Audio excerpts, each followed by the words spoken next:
Hola, ¿cómo están? Buenos días, mi nombre es Caro Gómez, me da mucho gusto saludarlos. Qué bueno que te estás dando este tiempo para venir y aprender de la palabra de Dios. Gracias por acompañarnos y el tema que vamos a hablar en esta charla es tu identidad define tu territorio. Así que prepárate porque Dios quiere hablarte y decirte quién eres en Él y transformar tu manera de vivir, de cómo estás ahorita y hacia dónde te quiere llevar. Te invito a que oremos, cierra tus ojos. Padre Celestial, gracias por este día, gracias Señor por la oportunidad de compartir de tu palabra. Te pido Señor que bendigas a cada persona que esté escuchando, a cada persona Señor que va a compartir este mensaje. Ayúdanos Señor a que nuestro corazón y nuestra mente sean transformados, Padre, y que tu palabra dé fruto al 100 por 1. Gracias por todo lo que haces por cada uno de nosotros. Te pido Espíritu Santo que te muevas, que seas tú el que hable y que puedas tocar el corazón de cada persona. En el nombre poderoso de Yeshua, amén y amén. Bueno, y como te decía, el tema es tu identidad define tu territorio. Y me gustaría darte una breve definición de lo que es la identidad. La identidad es la conciencia de quién eres, tu origen, tu propósito y tu valor. Qué importante es saber quiénes somos, identificarnos, conocernos, porque de eso va a depender las decisiones que tomamos, el cómo nos relacionamos. Aunque hay muchas personas allá afuera que definen su identidad por conforme a las cosas que tienen, por cómo los ven, cómo los tratan, pero a nosotros la verdadera identidad que nos debe importar es la que viene con Dios, es la que Dios dice de mí, qué es lo que Dios realmente está diciendo de mí. Eso es lo que realmente nos debe importar tanto a ti como a mí. Y en Efesios 2:10 dice, porque somos hechura suya, creados en Cristo Jesús para buenas obras, las cuales Dios preparó de antemano para que anduviésemos en ellas. Esta escritura nos recuerda que somos una creación de Dios y que somos el resultado de su diseño.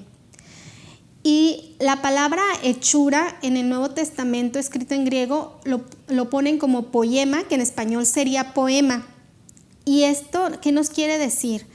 Que somos, como decía, una creación de Dios, algo hecho cuidadosamente. Cuando hemos leído poemas, vemos cómo tratan los poemas de resaltar lo mejor o las mejores cualidades de la persona o del lugar.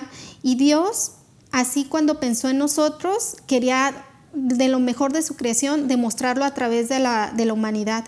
Así que si tú te has sentido que con el autoestima baja, que no tienes el por qué estás aquí, pues déjame decirte que tú eres un poema de Dios, que Dios pensó en ti para que estuvieras aquí, que no eres casualidad, que eres producto de la inspiración de Dios. Y te quiero invitar, si así te has sentido, que escribas las siguientes palabras y cada vez que te sientas mal o si sabes de alguien que no se sienta muy bien o que no tenga su identidad muy bien definida, que lo puedas leer y grabártelo tanto en la mente como en el corazón. Cuando te levantes, cuando te veas en el espejo, trata de decirte estas palabras. ¿Listo? Soy la obra maestra de Dios, creado para un propósito. Soy la obra maestra de Dios, creado por un propósito. Y simplemente imagínalo. Eres la obra del Dios del universo, del creador del universo. Entonces, pues no te sientas que eres poca cosa. El siguiente punto que vamos a hablar es que Dios no reparte territorio al azar. Él lo asigna según tu identidad y tu llamado. Y Dios nos conoce tan bien, nos conoce tan íntimamente, nos dotó de dones, de talentos y nos ha puesto en el lugar en el que estamos porque ahí quiere que tú florezcas, que crezcas y que cumplas el propósito que Él tiene para tu vida. Por eso, como decíamos al principio, es muy importante saber lo que piensa Dios de mí, saber para qué me trajo aquí, porque si yo no tengo claro en eso, va a ser muy difícil saber las cosas que yo puedo lograr, las cosas que yo puedo alcanzar. Si yo no sé qué cosas ya puso Dios en mí, pues va a ser muy difícil alcanzarlas. Es como tener un tesoro guardado o tener un tesoro y ni siquiera saber que está ahí. Y si yo no reflexiono y cambio mi manera de pensar, ese tesoro ahí va a seguir almacenado y jamás en tu vida lo vas a aprovechar. Entonces es importante que reflexionemos en nuestra identidad con Dios. El siguiente punto nos habla que la identidad abre o limita tu territorio. Y para este punto me gustaría platicarte la historia, una parte de la historia del pueblo de Israel que muchos de nosotros ya conocemos, que fue su tiempo de esclavos en Egipto. Recordemos que ellos estuvieron por más de 400 años bajo el yugo egipcio, pasando hambres, pasando situaciones muy difíciles. Ellos estuvieron trabajando bajo mano dura, bajo presión, tenían que hacer ladrillos, cumplir cuotas, y si no lo hacían, los capataces que estaban cuidándolos, pues obviamente los latigaban, los lastimaban. Ellos no tenían libertad de muchas cosas, como ahorita nosotros tenemos, que podemos hacer muchas cosas. Ellos no, ellos estaban oprimidos, sintiéndose mal, sintiendo que no podían, hasta que sabemos que Dios se acuerda de su pueblo y manda a Moisés para sacarlos, para rescatarlos. Entonces, cuando manda a Moisés con Faraón, pues obviamente el Faraón pues no quería dejar ir al pueblo, y Dios tuvo que actuar con milagros, con maravillas. Mandó las 10 plagas, abrió el Mar Rojo para poder sacar al pueblo. Él mostró su poder y todo lo que él podía hacer, tanto a egipcios como a israelitas. Y cuando los saca de la tierra de Egipto hacia la tierra prometida, eso era el inicio, porque Dios no solamente quería sacarlos de esa tierra de opresión en la que estaban. Dios quería hacer una transformación más profunda en ellos. Dios quería transformar el corazón de los israelitas. Es por eso que ellos estuvieron en el desierto mucho tiempo y pasaron muchas pruebas, pasaron muchas situaciones, porque Dios estaba probando el corazón de ellos. Dios quería que esa mentalidad que venían arrastrando la dejaran atrás. Y una de las pruebas que ellos tuvieron, y esa es la que me quiero enfocar, viene en el libro de Números, en el capítulo 13, que llegan a cierto lugar y Dios manda a Moisés a que elija a 12 príncipes, uno por cada tribu, para que fueran a examinar la tierra prometida. Entonces Moisés elige a estos 12 hombres para que vayan, examinen la tierra, y estos hombres van y duran allá más de 40 días o alrededor de 40 días, viendo, examinando, viendo la comida, viendo las costumbres, viendo todo lo que ahí había. A la hora de que regresan ellos, obviamente el pueblo estaba expectante, me imagino yo, con curiosidad de saber qué es lo que habían encontrado allá, pero de esos 12 hombres solamente 2 dieron un informe positivo, mientras que los 10 restantes dieron un informe pues no muy bueno. No sé si recuerdan, los 2 hombres que dieron el informe positivo fue Josué y Caleb. Ellos dicen: la tierra es buena, podemos conquistarla, en la tierra fluye leche y miel, como dice Dios, sí podemos, vamos y conquistémosla. Pero los otros 10 dicen: la tierra es buena, pero allá hay gente mala, gente fuerte, poderosa, que no vamos a poder con ellos. Incluso hay gigantes que son más fuertes, son más grandes que nosotros. Nosotros nos veíamos como langostas y ellos nos veían así, nos veíamos como saltamontes.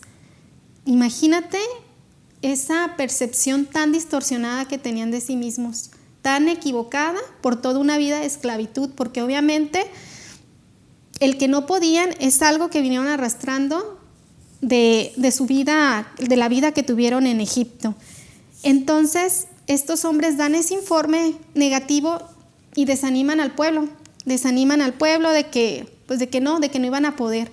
Que a pesar de todo lo que vieron, de que vieron abrirse el Mar Rojo, imagínense poder ver esa maravilla, vieron lo de las 10 plagas, vieron tantas cosas que Dios hizo, que los alimentara en el desierto con el maná del cielo, todo lo que vieron, y aún así, ni con la promesa y el respaldo de Dios, creyeron que podían conquistar y alcanzar la tierra que ya estaba prometida, o sea, porque ya estaba dada, ya ni siquiera a ver si Dios no la da, Dios ya se las había prometido, pero aún así no creyeron.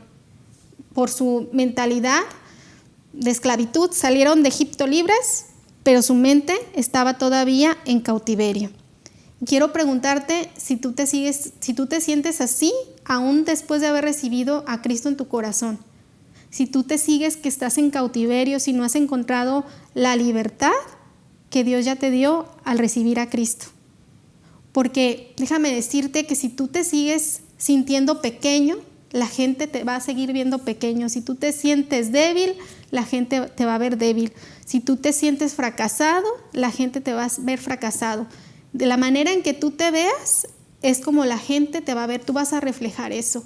Y Cristo vino a traerte a libertad, vino porque también quiere que cambies esa mentalidad como Dios lo quiso hacer con los israelitas en ese momento. Él quiere que tú cambies tu manera de pensar a libertad y que puedas alcanzar las promesas que Dios tiene para tu vida. Pero si tú ves las promesas de Dios como imposibles, es porque no le crees al Dios de los imposibles, al Dios creador del universo. Si tú ves a las dificultades como gigantes, es porque no crees que Dios puede acabar con esos gigantes, que no puede derribar todas esas murallas que a lo mejor tú crees que tienes enfrente. Entonces, tú no puedes conquistar la tierra prometida, y llámale tierra prometida a tu restauración familiar, a tu restauración de matrimonio, a la salud, a las finanzas, ponle el nombre que tú quieras, si no crees que Dios ya lo conquistó para ti, que Dios ya te lo dio. Tenemos que renovar nuestra mente y caminar como hijos de Dios, creyendo en que Dios, si ya me dijo Dios algo, se va a hacer, se va a cumplir, porque Dios es un Dios que cumple con sus promesas. Entonces, a la hora que tú veniste a libertad en Cristo, es porque la libertad Él ya te la dio. Ahora te toca tanto a ti como a mí creerlo y tomar esa victoria que tenemos por medio de Él. El siguiente punto nos habla de una identidad sana contra una identidad rota. Y en 1 de Pedro 2:9, Dios nos recuerda que somos linaje escogido, real sacerdocio, nación santa, pueblo adquirido por Dios. Así que no somos cualquier cosa para Dios. Él pagó un precio tan alto y fue pagar con la vida de su Hijo por tu salvación y por la mía. Yo creo que si valiéramos poco para Él, ni siquiera manda a Cristo para nuestro rescate. Entonces, tenemos que entender esa parte de que Dios ya nos posicionó en lugares importantes. Y no tener en cuenta o no tener en claro nuestra identidad en Dios nos va a hacer ver los problemas como gigantes, como les pasó a los israelitas, que no tenían una identidad firme en Dios. Entonces, por eso esos gigantes, pues yo creo que los veían hasta más grandes de lo que realmente eran. Así que te invito a que no nos pase eso. En cambio, si tenemos una identidad clara en Dios, vamos a poder alcanzar la victoria, vamos a poder seguir adelante, y porque nos va a dar la seguridad y vamos a tomar lo que ya nos pertenece por solamente ser hechos hijos de Dios. El siguiente punto es: el enemigo pelea por tu identidad. Y aquí te pido que prestes atención a qué pensamientos estás dejando entrar en tu cabeza. ¿Qué voces estás permitiéndote escuchar? En Juan 10:10, Jesús nos advierte que el ladrón no viene sino para hurtar, matar y destruir, pero Él ha venido para darnos una vida y una vida en abundancia. Y esta es una verdad muy poderosa, porque la pelea está en nuestra mente y el diablo lo sabe. Él va a venir a meterte ideas en la cabeza, ideas de que no vales, ideas de que no puedes. Y si tú no sabes discernir entre las voces que manda el enemigo contra las voces que manda el Espíritu de Dios, pues vamos a tener un gran problema. Si el enemigo siembra en ti una semilla de duda, de que no puedes, y aparte tú alimentas ese pensamiento, se va a hacer un monstruo en tu cabeza. Por eso es importantísimo que podamos discernir cuándo es una voz de Dios, una voz del enemigo, porque Dios jamás te va a estar diciendo que no puedes. No te va a estar diciendo que no vales nada. Eso jamás va a venir del corazón de Dios. En cambio, si tú escuchas una voz que te susurra: tú puedes, yo estoy contigo, te amo, eres importante, seguramente es la voz de Dios hablándote de lo que eres para Él. Esos pensamientos de no valgo nunca van a venir de Dios. Cuando nosotros le damos más peso a las mentiras del diablo que a las verdades de Dios, es cuando vamos a tener problemas, porque el enemigo va a ganar territorio. No sé si en algún momento te llegó a pasar de que entrabas a algún salón o a algún lado y de pura casualidad alguien te volteaba a ver y si tú pensabas que te vio feo, ya te hacías una historia, te inventabas todo un cuento, que a lo mejor la otra persona te vio de casualidad, pero tú te creíste que ya te estaba viendo feo y, ay, ¿por qué me habrá visto mal? No sé, ya te creaste tú una historia que el enemigo empieza a alimentar y que tú también le das cuerda hasta que se hace, como te decía, una bola de nieve. Entonces, cuando uno ya empieza a discernir entre un pensamiento de Dios a un pensamiento del enemigo, va a ser más fácil identificar y va a ser más fácil ponerle freno al enemigo, al diablo. Porque el objetivo de él es querer robarte la identidad y hacerte olvidar quién eres, porque sabe que si tú olvidas quién eres en Dios, la batalla ya la tienes perdida. ¿Y cómo vamos a hacer esto? Tenemos que reclamar nuestro territorio. Y para eso, Dios nos habla en Josué 1:3. Yo os he entregado, como lo había dicho a Moisés, todo lugar que pisare la planta de vuestro pie. Aquí Dios nos está confirmando que Él cumple sus promesas. Nos invita a que confiemos en Él. Pero también las bendiciones que Él nos da requieren de que nosotros demos pasos de fe. Debemos de confiar que si Dios me dice que ya me lo dio, es cierto, y no dudarlo. Debemos de reclamar nuestra posición como hijos de Dios y no seguir viéndonos como huérfanos. Porque al momento de que nosotros aceptamos a Cristo, pasamos a ser parte de la familia de Dios, pasamos a ser hijos y por lo tanto herederos. Debemos de hablar desde nuestra identidad. Entonces, como te decía, si tú ya eres un hijo de Dios, tú eres un príncipe, eres un hijo del rey, eres un príncipe, y un príncipe no pide limosnas. Él da órdenes en nombre de su rey. Entonces, desde ahí que empiezas a cambiar tu mentalidad y empiezas a verte desde el lugar que Dios ya te posicionó, las cosas van a ir cambiando. Y debemos de proteger nuestra herencia en Dios. No aceptar menos de lo que Dios ya nos dio, de lo que Dios ya declaró para nosotros. Porque a veces nosotros mismos limitamos a Dios o le decimos hasta aquí, sin saber que el paquete de bendiciones que Dios nos quiere dar es mucho más grande de lo que nosotros nos imaginamos.